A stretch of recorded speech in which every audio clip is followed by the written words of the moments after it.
দেখুন নবাব বাহাদুর, দেখুন এই বছর কৃষ্ণনগর রাজ্য ফসলে ভরে গেছে। যেদিকেই তাকাবেন সেদিকেই সবুজ আর সবুজ। ভেবেছিলাম এইবারও তুমি খাজনা দিতে দেরি করবে কৃষ্ণচন্দ্র, কিন্তু এখানে এসে নিজের চোখে যা দেখলাম তারপর আর মনে হয় না তুমি এইবার খাজনা দিতে দেরি করবে। নবাব বাহাদুর ভেবেছিলেন খাজনা দিতে দেরি হলে আমার রাজ্যটা আমার থেকে টুক করে কেড়ে নেবেন। ওটি তো আর হচ্ছে না নবাব বাহাদুর। জাহাপানা, আপনি যা ভেবেছিলেন সেটা আর হবে না মনে হচ্ছে। নবাব বাহাদুর কি ভেবেছিলেন? তা জেনে তুমি কি করবে শুনি? না মানে এমনি জিজ্ঞাসা করছিলাম, রাগ করছেন কেন?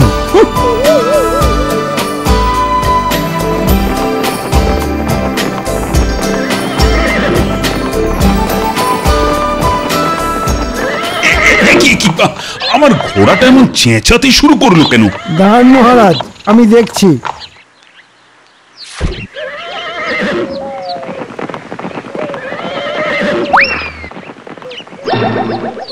এই দেখুন মহারাজ, আপনার ঘোড়ার পায়ে কাঁটা ফুটেছিল, তাই যন্ত্রণায় এমন চেঁচাচ্ছিল।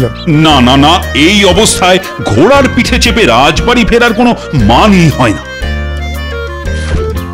তুমি নবাব বাহাদুর আর উজিরকে নিয়ে এগিয়ে যাও মন্ত্রী, আমি আমার ঘোড়াকে নিয়ে হেঁটে হেঁটেই রাজবাড়ি যাব। আচ্ছা মহারাজ।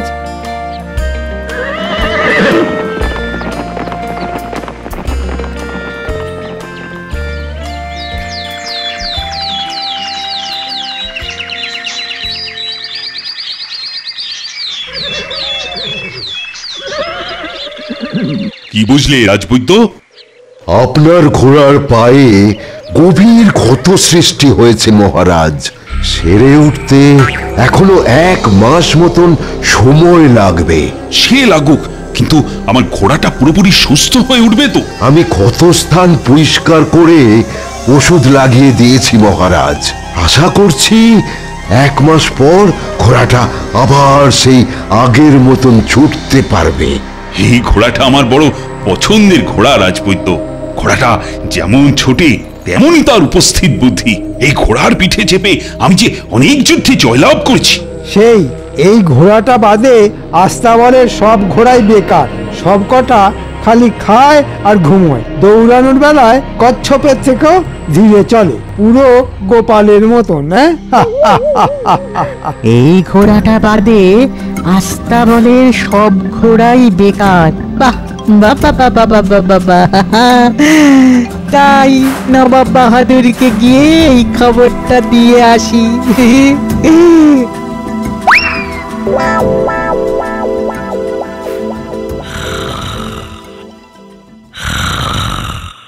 বলি আর কত ঘুমোবে শুনি? আজ বুঝি তোমার রাজসভায় যাওয়া নেই? আছে গিন্নি, আছে। মহারাজ যেদিন রেগে গিয়ে তোমাকে রাজসভা থেকে বার করে দেবেন সেদিন বুঝবে। বলি তখন সংসার চলবে কি করে শুনি? কেন কেন কেন মহারাজ আমাকে রাজসভা থেকে বার করে দেবেন কেন শুনি?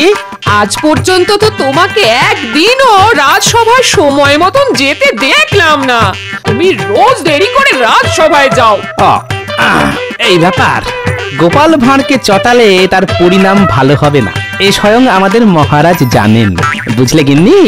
তাই আমি যত দেরি করেই রাজসভায় যাই না কেন, মহারাজ আমাকে তাড়িয়ে দেবেন না।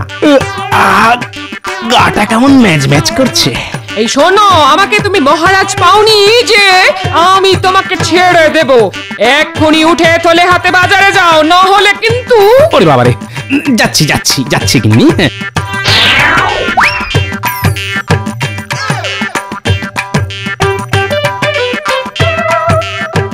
জাহাপানা, একটা লাজবাব খবর আছে, শুনলে আপনার দিল একেবারে খুশ হয়ে যাবে। তাই নাকি? তাই নাকি? একটু আগে শুনে এলাম রাজা কৃষ্ণচন্দ্রের যে ঘোড়াটা পায়ে কাঁটা ফুটে আহত হয়েছে তার পুরোপুরি সেরে উঠতে এখনো মাসখানেক লাগবে। আর এই ঘোড়াটা বাদে আস্তাবলে যত ঘোড়া আছে সব নাকি বেকার, তারা সবাই কচ্ছপের থেকেও ধীরে দৌড়ায়। চপ বাবা, তাতে আমার কি? আমি এটাই বলতে চাইছি জাহাপানা, আপনি যদি আগামী সপ্তাহে রাজা কৃষ্ণচন্দ্রের সঙ্গে ঘোড় দৌড় প্রতিযোগিতাটা করেন তাহলে আপনি অনায়াসেই রাজা কৃষ্ণচন্দ্রকে হারিয়ে দিতে পারবেন। কারণ কৃষ্ণচন্দ্রের একমাত্র জোরে দৌড়ানো ঘোড়াটা এখন পায়ে আঘাত পেয়ে বসে গেছে, আর বাকি ঘোড়াগুলো কচ্ছপের থেকেও ধীরে দৌড়ে। আমি বুঝে গেছি উজির, তুমি কি বলতে চাইছো আমি বুঝে গেছি। আজই ফিরে চলো মুর্শিদাবাদে। পরিকল্পনাটা আরো মজবুত করতে হবে যাতে কৃষ্ণচন্দ্র ফাঁক খুঁজে পালিয়ে যেতে না পারে।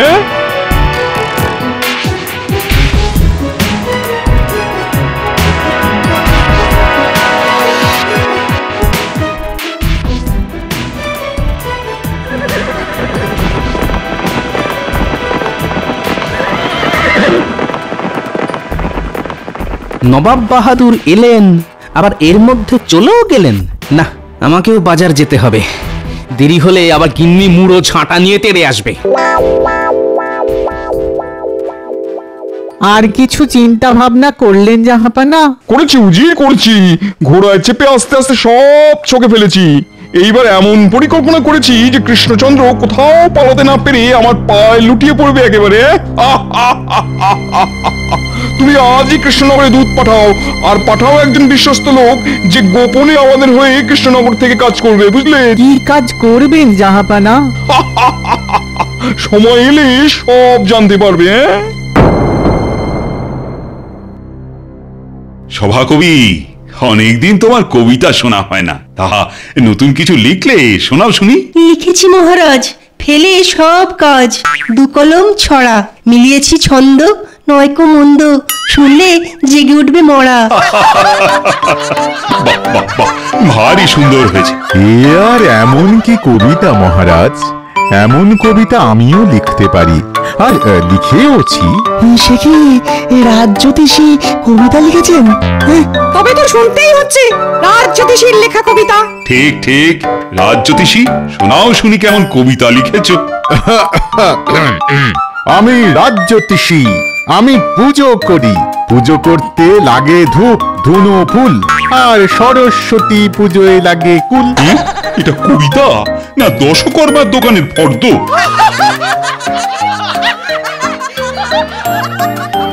মহারাজ, একটা জিনিস লক্ষ্য করে দেখেছেন? গোপাল গতকালে রাজসভায় ডুব মেরেছে, আর আজ এখনো পর্যন্ত গোপাল কিন্তু রাজসভায় এসে পৌঁছালো না। ঠিক ঠিক, আমি এসে গেছি।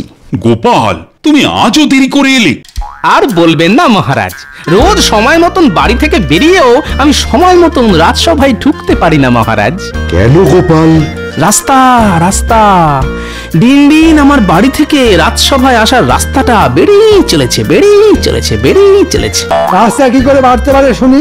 তুমি দিন দিন অলস হয়ে যাচ্ছ, তোমার নড়তে চড়তে সময় লাগে, তাই তোমার মনে হচ্ছে রাস্তাটা বেড়ে যাচ্ছে। ঠিক ঠিক, মন্ত্রী একদম ঠিক বলেছে।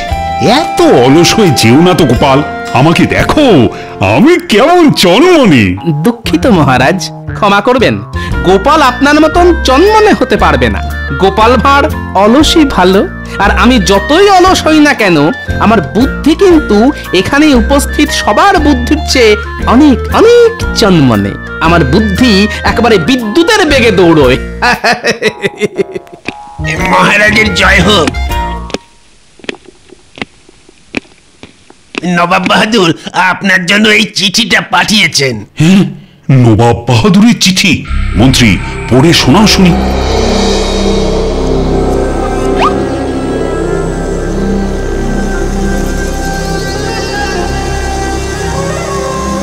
মহারাজ, নবাব বাহাদুর লিখেছেন উনি আপনার সঙ্গে ঘোড়দৌড় প্রতিযোগিতা করতে চান। নবাব বাহাদুর সামনের সপ্তাহে আমাদের রাজ্যে আসবেন আপনার সঙ্গে ঘোড়দৌড় করতে। উনি আরো বলেছেন যদি আপনি এই ঘোড়দৌড় প্রতিযোগিতা হেরে যান তাহলে উনি আমাদের এই রাজ্যটা নিয়ে নিজের নামে লিখে নেবেন। সে কি, নবাব বাহাদুর যে নিজের চোখে দেখে গেলেন আমার ঘোড়াটা পায়ে কাঁটা ফুটে আহত হয়েছে? তাই তো ওনার এই ঘোড়দৌড়ের ইচ্ছে মহারাজ। এটাও বুঝলেন না? উনি সঠিক সময়ে সঠিক চাল চেলেছেন। ওহ, এবার কি হবে? আস্তাবলে বাকি যে ঘোড়াগুলো আছে তাদের নিয়ে নবাবের সঙ্গে ঘোড়দৌড় প্রতিযোগিতা হলে আমি নিশ্চিত হারব। এ ব্যাপারে আমার কোনো সন্দেহই নেই। হাতে এখনো 7 দিন সময় আছে মহারাজ, আপনি আমাকে কিছু মোহর দিন, আমি আস্তাবলের বাকি ঘোড়াদের জোরে দৌড়ানোর তালিম দেওয়ার ব্যবস্থা করছি। বাহ বাহ বাহ, একটা ভালো বুদ্ধি দিয়েছো তুমি মন্ত্রী। কত কত মোহর চাই বলো? 100 মোহর মতন দিলেই হবে মহারাজ।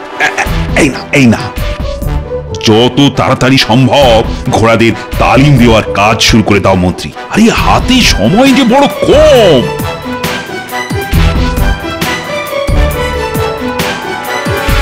মহারাজকে বলে 100 মোহর তো পাওয়া গেল, এবার সস্তায় একটা ঘোড়াদের তালিম দেওয়ার লোক পেলেই হয়।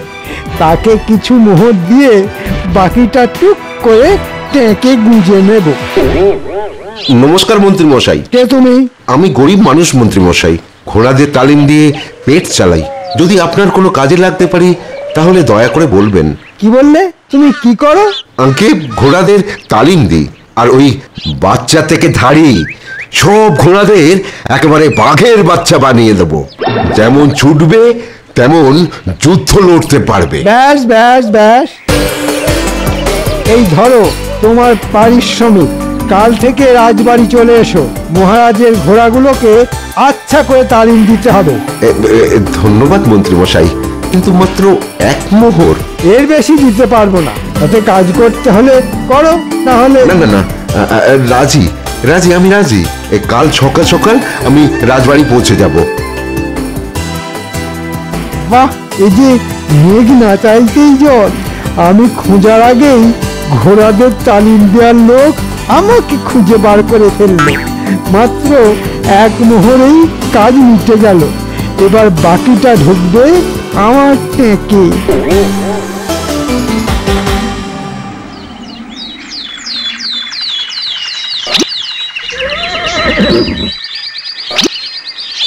বাহ মন্ত্রী বাহ, এরই মধ্যে ঘোড়াদের তালিম দেওয়ার লোক খুঁজে তালিম দেওয়ার কাজও শুরু হয়ে গেল। দেখেছেন মহারাজ, আমি সব সময় অকাজ করি না, মাঝে মাঝে কাজের কাজও করি। তাই তো দেখছি মন্ত্রী। হে, বলছি 7 দিনের মধ্যে ঘোড়াগুলোকে তালিম দিতে পারবে তো? পারবো মহারাজ। কত গাধা পিটিয়ে ঘোড়া করে দিলাম, আর ঘোড়া পিটিয়ে ঘোড়া করতে পারবো না, তা কি হয়?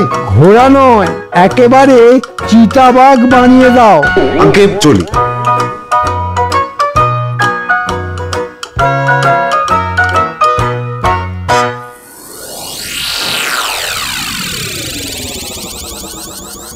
একটা ভালো খবর আছে জাহাপানা আপনার জন্যে। কি খবর উজির? আমাদের লোক ছদ্মবেশে কৃষ্ণনগরের রাজবাড়িতে গিয়ে উঠেছে রাজা কৃষ্ণচন্দ্রের ঘোড়াদের তালিম দেওয়ার জন্যে। সাবাস, এবার সময় বুঝে বাকি কাজটাও তাকে সেরে ফেলতে বলো। আর 6 দিন পরে যে ঘোড়দৌড় প্রতিযোগিতা। বলছি জাহাপানা। কৃষ্ণচন্দ্র, এবার তুমি পালিয়ে কোথায় যাও শুধু আমি দেখবো।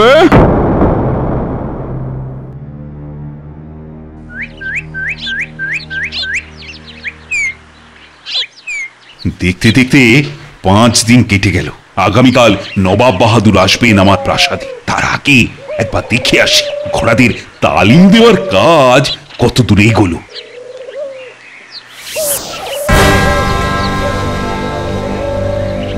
কি আমার আস্তাবলের বাকি ঘোড়াগুলো গেল কোথায়? আর ঘোড়াদের তালিম দেওয়ার লোক নেই বা কোথায় গেল? প্রহরী, প্রহরী! আগে মহারাজ, ঘোড়াদের তালিম দেওয়ার জন্য যে লোকটা এসেছিল তাকে কোথায় দেখেছো? আগে তিনি তো গতকাল মাঝরাতে আস্তাবলের সব ঘোড়াদের নিয়ে বেরিয়ে গেলেন। হ্যাঁ, বেরিয়ে গেলেন মানে কোথায় গেলেন? আর তুমি তাকে যেতেও দিলে? আমি তাকে আটকে ছিলাম মহারাজ। উনি বলেন যে মহারাজের কাছ থেকে অনুমতি নিয়েই এই ঘোড়াগুলো নিয়ে মাঠে যাচ্ছেন তালিম দেওয়ার জন্য। মাঝরাতে তালিম? এই মন্ত্রী, তুমি তুমি কোথা থেকে ঘোড়াদের তালিম দেওয়ার জন্য ওই লোকটাকে ধরে নিয়ে এসেছিলে শুনি? আগে লোকটা আমার কাছে নিজেই এসেছিলেন মহারাজ। কেন মহারাজ, কি হয়েছে একটু খুলে বলবেন? আর কি হবে গোপাল, আমার আর কিছু বাকি নেই। গতকাল রাতে আমার আস্তাবলের সব ঘোড়াদের নিয়ে ওই লোকটা পালিয়েছে। সে কি, পালিয়েছে? মন্ত্রী মশাই, এখনো সময় আছে, আমাকে সবটা খুলে বলুন, না হলে কিন্তু আমাদের রাজ্য ছাড়া হওয়ার হাত থেকে কেউ বাঁচাতে পারবে না। বলছি আমি রাস্তা দিয়ে হেঁটে হেঁটে যাচ্ছিলাম, লোকটা আমার কাছে এসে বলল,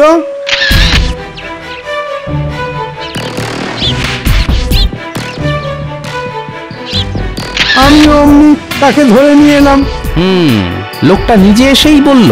তার মানে এই লোকটা জানতো আপনি এমন কাউকে খুঁজছেন যে মহারাজের ঘোড়াদের তালিম দেওয়ার কাজ করবে। বুঝতে পেরেছি, এবার সবটা আমার কাছে একেবারে জলের মতন পরিষ্কার। কি বুঝতে পেরেছো বলো তো গোপাল? এটাও আমাদের নবাব বাহাদুরের চাল মহারাজ। আর ওই লোকটা আর কেউ নয়, স্বয়ং নবাব বাহাদুরের লোক। তার মানে নবাব বাহাদুর লোক পাঠিয়ে আস্তাবলে সব ঘোড়া চুরি করেছেন? সব ঘোড়া নয় রাজপণ্ডিত, এখনো আস্তাবলে একটা ঘোড়া আছে, ওই দেখুন।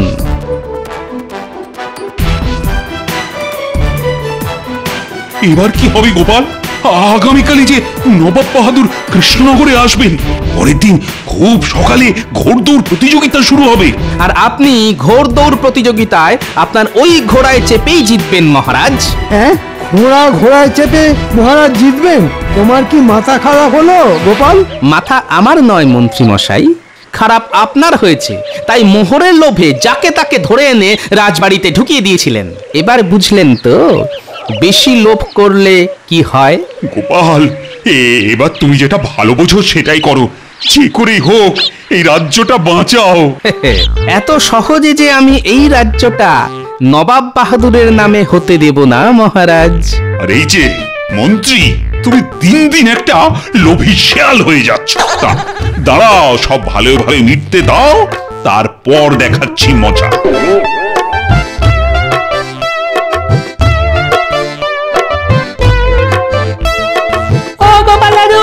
কোথায় যাচ্ছ?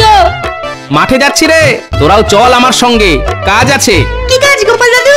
চল না, যেতে যেতে বলছি।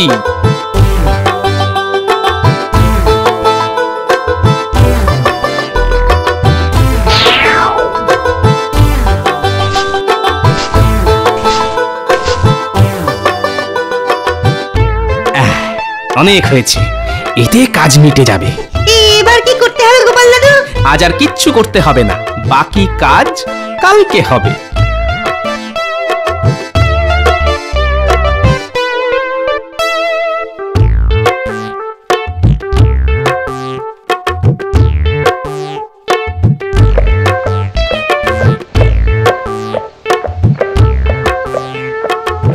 আসুন আসুন নবাব বাহাদুর, আসুন।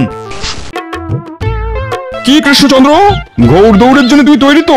তৈরি নবাব বাহাদুর, আপনারা বরং আজ রাতের জন্য আপনাদের ঘোড়াগুলো আমার আস্তাবলে রেখে দিন। চল চল।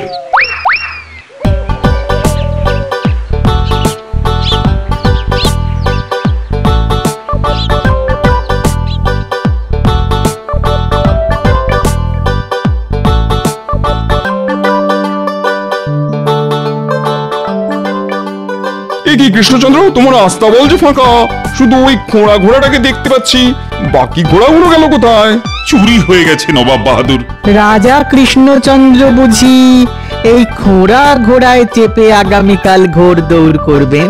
হ্যাঁ, তাছাড়া তো কোনো উপায় নেই। গোপাল নিশ্চয়ই কিছু না কিছু একটা ব্যবস্থা করবে।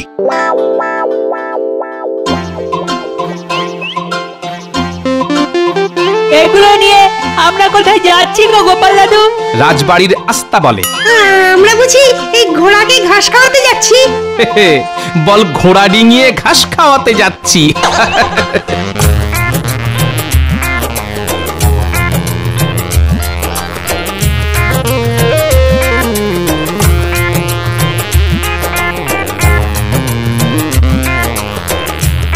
এইবার সব ঘাসগুলো ওই দুটো ঘোড়ার সামনে রেখে আয়।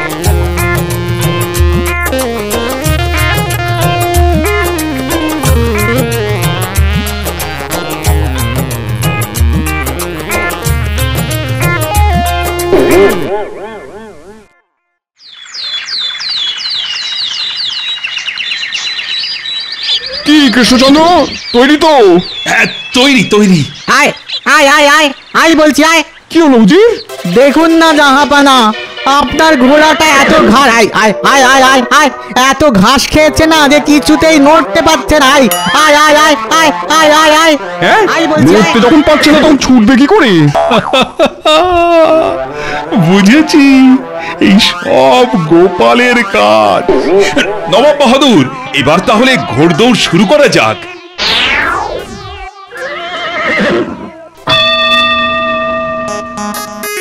এই কি হলো? আরে ঘোড়াটা দাঁড়িয়ে রইলো কেন? চল চল, আরে এই উজির, আরে কিছু একটা করো। আরে কৃষ্ণচন্দ্র এগিয়ে গেল তো। আয় আয় আয় আয় আয় পুশ পুশ পুশ আয় যা যা যা যা যা যা যা যা চমকিল তো। এই এই, চল চল।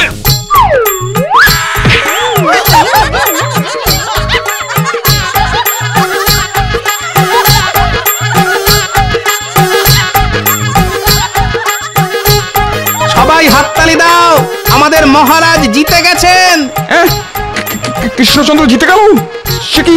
ছি ছি ছি ছি, নবাব বাহাদুরের সুস্থ সবল ঘোড়া আমাদের মহারাজের খোঁড়া ঘোড়ার সঙ্গে পাল্লা দিতে পারলো না। এই লজ্জা রাখি কোথায়? সত্যি সত্যি লজ্জার কথা। আমি আমি এখানে আর এক মুহূর্ত থাকবো না।